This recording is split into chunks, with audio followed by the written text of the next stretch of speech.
আমরা ব্যাটিং করব স্যার।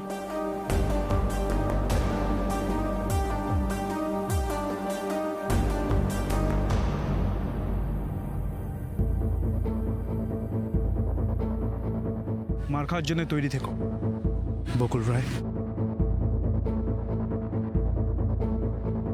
হ্যাঁ অজিত, আমরা দেখতে পাচ্ছি রনি বিশ্বাসের টিম কিন্তু টসে জিতে প্রথমে ব্যাটিং করার সিদ্ধান্ত নিয়ে ফেলেছে।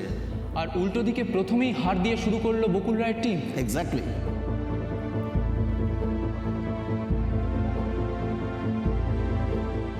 এত মন দিয়ে কি পড়ছেন দাদা?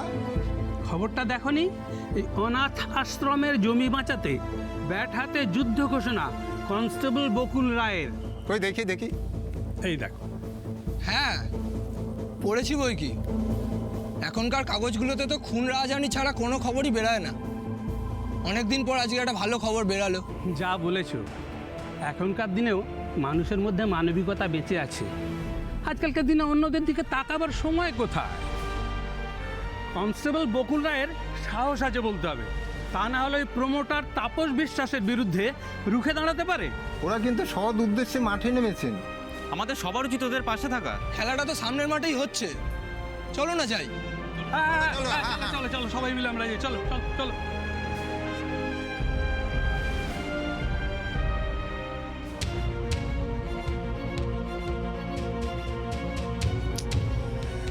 কি হলো, সবাই মুখটা এরকম করে আছো কেন?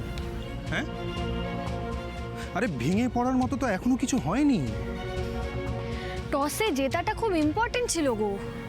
এরা সব সেকেন্ড ইনিংসে ব্যাট করতে নামবে মানে তো চাপ বাড়লো এদের ওপর। তো আপসেট হইও না বকুল, একটা কয়েন কখনো আমাদের ভাগ্য ডিসাইড করতে পারে না। আমাদের টিম ইন্ডিয়ার বড় জয়ের মধ্যে একটা হলো ন্যাটওয়েস্ট সিরিজ। লর্ডসের মাঠে দাদার দাদাগিরির কথা মনে আছে তো? 300-র ওপর রান চেস করে আমরা ম্যাচ জিতেছিলাম। সেদিনও কিন্তু টস হেরেছিলাম আমরা। 2011 ওয়ার্ল্ড কাপ ফাইনাল, সেদিনও আমরা টসে হেরেছিলাম।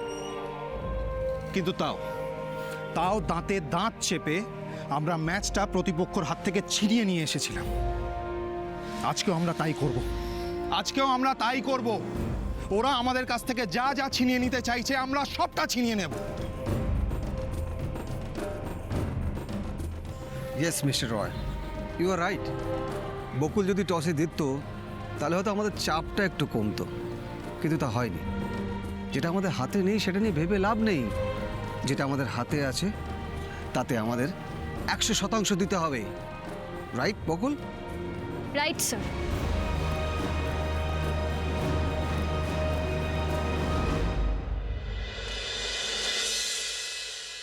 ধরো।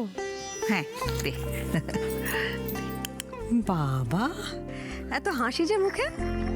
বকুলের খবরটা পড়ছিলে? হ্যাঁ, কি সুন্দর ছবিটা দিয়েছে, দেখেছিস? দেখেছে কি গো, পড়ে উঠি। কি ভালো ভালো কথা লিখেছে বকুল সম্পর্কে, তাই না? হ্যাঁ, আর হেডলাইনটাও দেখেছিস কি সুন্দর।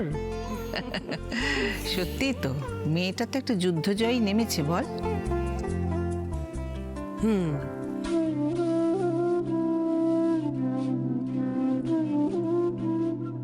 আমায় একটা কথা বলবে? কি কথা বল? ধরো, বকুল আমাদের বাড়ির বউ নয়, অন্য কোনো বাড়ির বউ।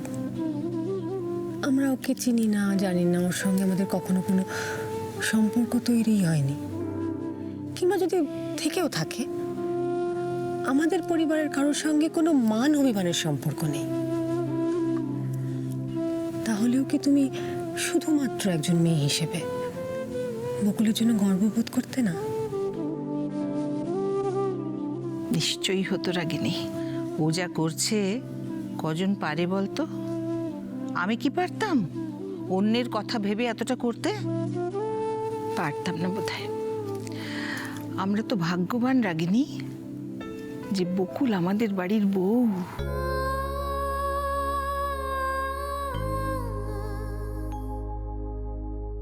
আমি ঠিক এই উত্তরটাই তোমার কাছ থেকে আশা করেছিলাম।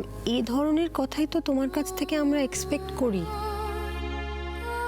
একটা কথা বলবো, রাগ করবে না, প্রমিস? বল না কি কথা। তুমি তাহলে মাঝে মাঝে বকুলের সঙ্গে এত খারাপ ব্যবহার কেন করো? দুটো কারণে রাখিনি। এক, যাতে বকুল যে কোনো রকম প্রতিবন্ধকতার সামনে দাঁড়িয়ে ভেতর থেকে আরো বেশি শক্ত হয়ে ওঠে। আর আমি বকুলকে খুব ভালোবাসি রাগিনী, তাই অন্যের আঘাতের হাত থেকে বাঁচাতে আমি নিজে ওকে আঘাত করি। মায়ের বকুনি তবু তো সয় রে, অন্যের তিরস্কার নয়। আমরা দেখতে পাচ্ছি শেষ মুহূর্তে প্রস্তুতি সেরে নিচ্ছে দু দলই। একদমই অনিলদা, আর কিছুক্ষণের মধ্যেই ডিসাইড হয়ে যাবে আজকের মাঠে ইতিহাস গড়লেন কে। একদমই তাই। হ্যাঁ, তবে খেলা শুরু করার আগে আমাদের কিন্তু নিয়মকানুনটা সবাইকে জানিয়ে দেওয়া উচিত। দেখো, প্রত্যেকটা দল কিন্তু 12 ওভার করে ম্যাচ খেলবে, আর দুই দলে থাকবে 7 জন করে খেলোয়াড়। প্রত্যেক দলে 4 জন করে বোলার থাকবে, কেউ কিন্তু 4 ওভারে বেশি বল করতে পারবে না, ঠিক আছে? একদমই অনিলদা। আরেকটা কথা কিন্তু আমাদের জানিয়ে দেওয়া দরকার, আমরা দেখতে পাচ্ছি এই মুহূর্তে মাঠে প্রচুর প্রচুর দর্শক কানায় কানায় ভর্তি। হ্যাঁ, কেন এসেছে তারা? কেন আবার এসেছে সেই ঐতিহাসিক ম্যাচ দেখতে। আচ্ছা, প্রথমে বল করতে নামবে তুমি, তারপর সুমন, ঠিক আছে? যেহেতু আবির খুব একটা ভালো বোলিং পারে না, তাই অপোনেন্ট টিমকে কম রান করানোর দায়িত্ব তোমাদের। অনিলদা, লক্ষ্য করেছো নিশ্চয়ই বকুল রায় কিন্তু তার টিমের সঙ্গে শেষ মুহূর্তের প্ল্যানিং সেরে নিচ্ছে। একদম ঠিক বলেছো। আর দেখো অজিত, আমি কিন্তু মুখিয়ে রয়েছি বকুল রায়ের টিম কীরকম ফিল্ডিং করে সেটা দেখার জন্য। এবার আমি কয়েকটা কথা বলতে চাই তোমাদের, স্পেশালি আশ্রমের ছেলেদের। আমাদের এই অপোনেন্ট টিমের সবচেয়ে বড় উইক পয়েন্ট কি জানিস? ওরা অলরেডি আমাদেরকে খুব দুর্বল ভাবছে আমরা খুব উইক টিম। ওরা কিন্তু ধরেই নিয়েছে যে এই গেমে আমরা হারছি। দেখবি ফিল্ডে ওরা প্রচন্ড ক্যাজুয়ালি খেলবে। আমাদেরকে কি করতে হবে? ওরা একটা ভুল করবে, সেইটার অপেক্ষা করতে হবে, সেই ভুলের অ্যাডভান্টেজ আমরা নেব। মাথায় ঢুকেছে সবার? আরও ইম্পর্টেন্ট কথা, মন দিয়ে শোনো সবাই। খেলার মাঠে অপোনেন্ট টিম কিন্তু বারবার চেষ্টা করবে আমাদেরকে কনফিউজ করার, আমাদের নামে উল্টোপাল্টা কথা বলবে, হাসি ঠাট্টা করবে, কিন্তু আমরা কি করব? ফোকাস থাকবো, কোনো কিছু উল্টোপাল্টা কথা কানে নেব না, মন দিয়ে বেস্টটা দিয়ে খেলবো। একটা কথা আমি বারবার বলছি সবাইকে, এটা আমাদের বাঁচা মরার লড়াই। আমাদেরকে এই লড়াইটা জিততে হবে, জিততেই হবে। Soldiers, are you ready?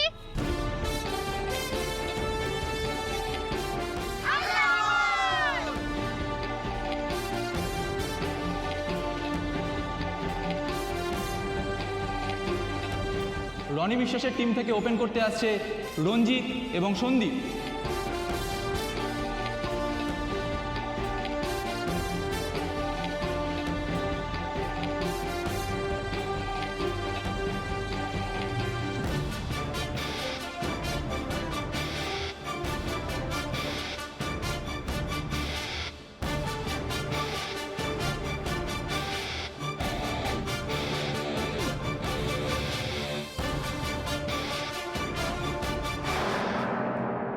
তোমাকে ফোনটা করব কি করে বলো তো? সময় পেলে তারপর তো করবা, আমাকে বলতে দাও। হ্যাঁ, কাল পুরো টিম এই বাড়িতে ছিল। কি রোহনের ফোন? আরে বাবা, আমরা তো প্রায় দু চোখের পাতা কেউ একই করতে পারিনি, তো ফোনটা করব কখন তোমাকে? হ্যাঁ হ্যাঁ, ম্যাচ শুরু হয়ে গেছে, আর কিছু খবর পেলে তোমাকে জানিয়ে দেবো। তুমি কেন এত চিন্তা করছো বলো তো? আচ্ছা ঠিক আছে। কি আমরা? না, সেরকম তো কিছু শুনিনি। আচ্ছা ঠিক আছে, রাখো, সাবধানে থাকবে। কি হলো, কি বলছিল? কি আবার, বাবা বোধহয় খবরটা ওই অনলাইন নিউজে পড়েছে আর ব্যাস টেনশন শুরু করে দিয়েছে। তো টেনশন শুরু করবে না? কত লোকের দায়িত্ব কাঁধে নিয়ে রেখেছে বলতো বকুল। জানো মা, রোহন বলছে বাবা খুব আফসোস করছেন। বকুলের জীবনের দুটো গুরুত্বপূর্ণ দিনেই বাবা থাকতে পারলেন না। তবে আমি জানি, বাবা যদি আজ এখানে থাকতেন, বাবা কিন্তু আমাদের মতো হাত পা গুটিয়ে বসে থাকতেন না, সোজা মাঠে চলে যেতেন আর গিয়ে গলা ফাটিয়ে চিৎকার করে ঋষি বকুলদের সাপোর্ট করতেন। বকুল বকুল বকুল।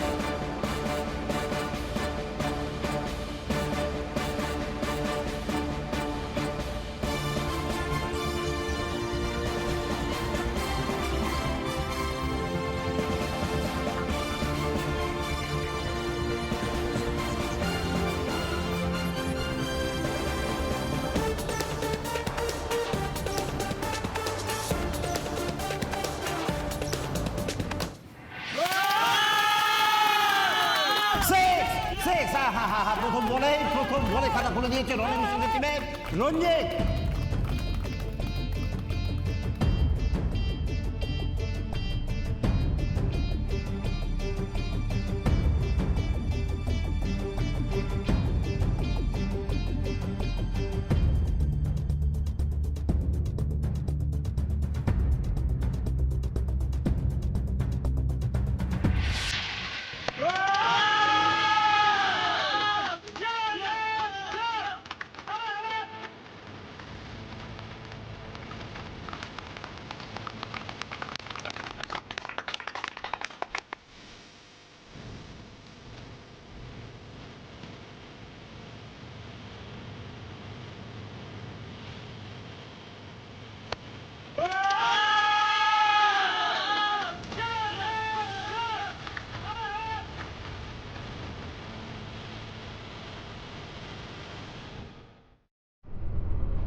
কি করছো? কি করছো ঠাকুর? কি করছো? বাচ্চা বাচ্চা ছেলেগুলোর মুখের দিকে তাকাও ঠাকুর। ওরা যে গৃহহীন আশ্রয়হীন হবে।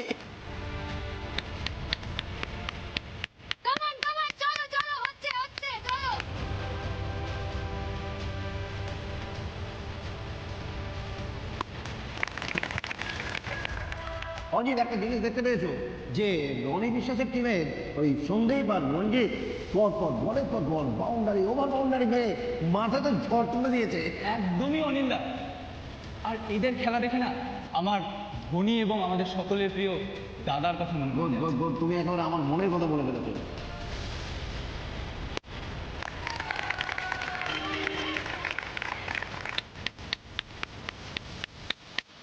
উদ্দেশ্য যতই সৎ হোক, কাদের সাথে খেলতে নেমেছে দেখতে হবে তো। একদম ঠিক বলেছো।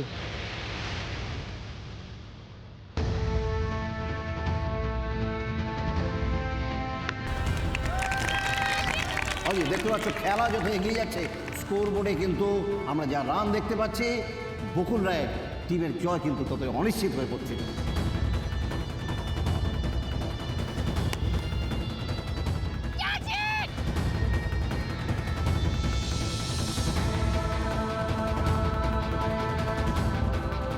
Very poor fielding. আরে বানর সেনাকে দিয়ে কি আর সাগর বাঁধা যায়? একদম আমার মনের কথা বলে ফেলেছো। দেখো মানে একের পর এক ক্যাচ মিস, পুয়ার ফিল্ডিং এইসব দিয়ে 6 ওভারে এই মুহূর্তে রনি বিশ্বাসের টিমের মোট রান হচ্ছে 120। আমার মনে হচ্ছে রনি বিশ্বাসের টিম ঠিক করেই এসেছে, আজকে বাউন্ডারি আর ওভার বাউন্ডারি দিয়ে পুরো ম্যাচটা শেষ করে দেবে। কি মাস্টারমশাই, মাসিমা, মজা লাগছে? খুব মজা লাগছে বাবা। তা আপনি যে বলেছিলেন আজ মাঠের বাইরে খেলবেন না, তার মানে এটা কি কাটা ঘায়ের নুনের ছিটে দেওয়া? আপনি আজ আমার পরিস্থিতিতে থাকলে বুঝতে পারতেন বাসস্থান হারানোর যন্ত্রণা কি।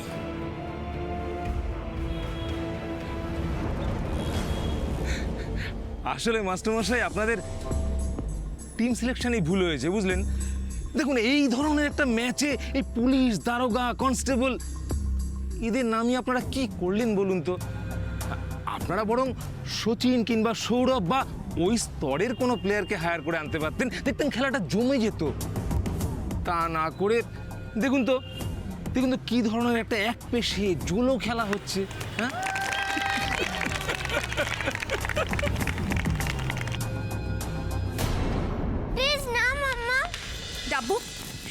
কিন্তু আজকাল বড্ড বায়না করছিস। প্লিজ মামাম তোমার পায়ে পড়ি। এই একদম নাটক করবি না। কোথা থেকে শিখছিস বলতো এসব? চল ঘরে চল। আজ তো স্কুল ছুটি, আজকেও পড়তে বসে। তাই তা কি করে শুনি? খেলার মাঠে যেতে হয়, প্লিজ মামাম নিয়ে চলো না। ডাব্বু তুই কিন্তু আবার বায়না করছিস। তুই কি করবি মাঠে গিয়ে? তোমাকে তো বললাম আমি তো ওস্তাদের কোচ, আমি না গেলে ওরা জিতবে কি করে, খেলতেই পারবে না। থাক, তোমাকে আর ওদেরকে জেতাতে হবে না। আর ওই সমস্ত ঝুট ঝামেলার মধ্যে তোমার যার কোনো দরকার নেই। প্লিজ মামাম। ডাব্বু আচ্ছা শোন, তুমি এখন ঘরে চলো। এখন ঘরে গিয়ে এরপর আমরা কোথায় যাব বলো তো? দুজনে মিলে শপিং এ যাব, কেমন? আর তুই পাপাকে ফোন করবি, হ্যাঁ? বলবি যে আমরা সবাই মিলে শপিং এ যাব, হ্যাঁ? ওস্তাদ খেলছে, আমি মাঠে যাব মামাম। টাপু টাপু এবার কিন্তু আমি প্রচন্ড রেগে যাবে, আমি বলে দিচ্ছি। আমি বলছি পাপাকে ফোন করবি, তা না উনি ওস্তাদের খেলা দেখতে যাবেন।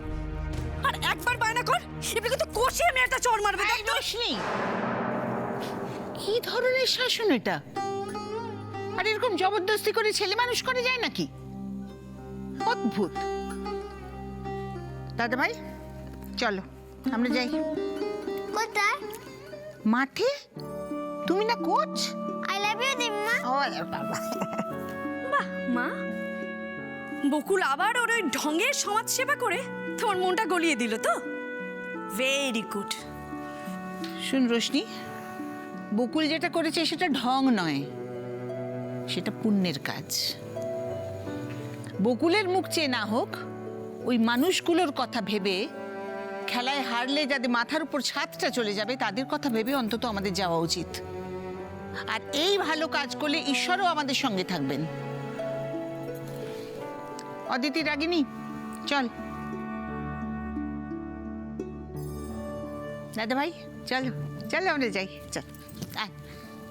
এসো এসো এসো, চলো চলো চলো চলো। দাঁড়াও মা। কেন এসা? কি ব্যাপার? আমায় নিয়ে যাবে না মা? আমিও যাব তোমাদের সঙ্গে।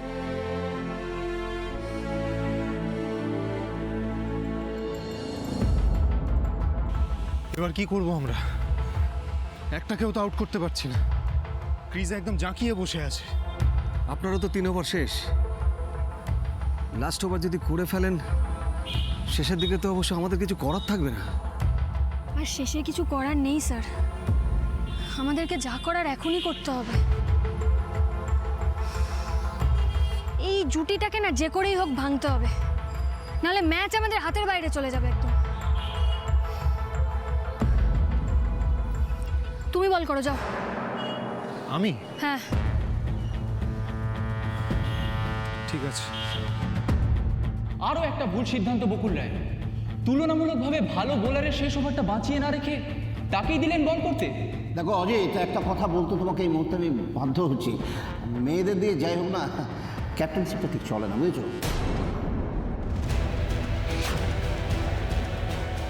সরি সরি সরি, যদি ভুল বলে থাকি কিছু মাফ করবেন। আমরা বরঞ্চ ফিরে আসি ম্যাচের কথায়। হ্যাঁ, আমরা সাগ্রহ হয়ে অপেক্ষা করছি, দর্শকরা সাগ্রহ হয়ে অপেক্ষা করছে ঋষি রায় তার শেষ ওভারে কি কিস্তিমাত করে তা দেখার জন্য। সামলে নাও, আমি জানি তুমি ঠিক পারবে।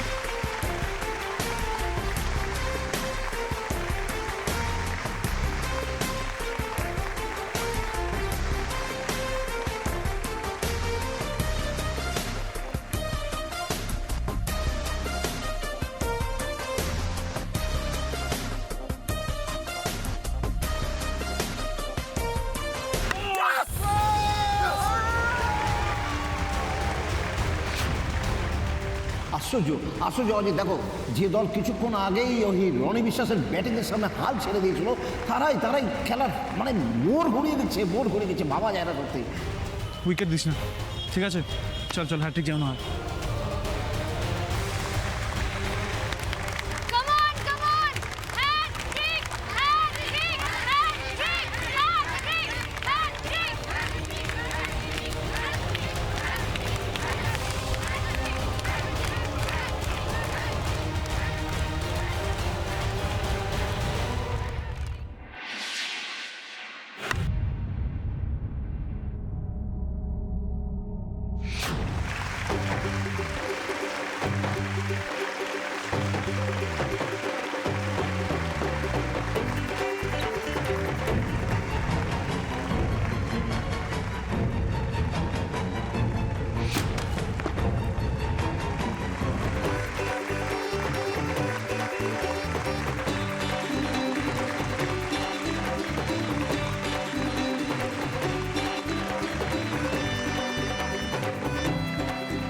সত্যি বকুল, সত্যি তুমি আমাদের ক্যাপ্টেন। তোমার ভাবনাটাই ঠিক। ঋষিবাবুকে এখন বল করতে না দিলে খেলার মোড়টাই হয়তো ঘুরতো না। স্যার, আমি ওকে যে কোনো পরিস্থিতিতে চোখ বন্ধ করে ভরসা করতে পারি।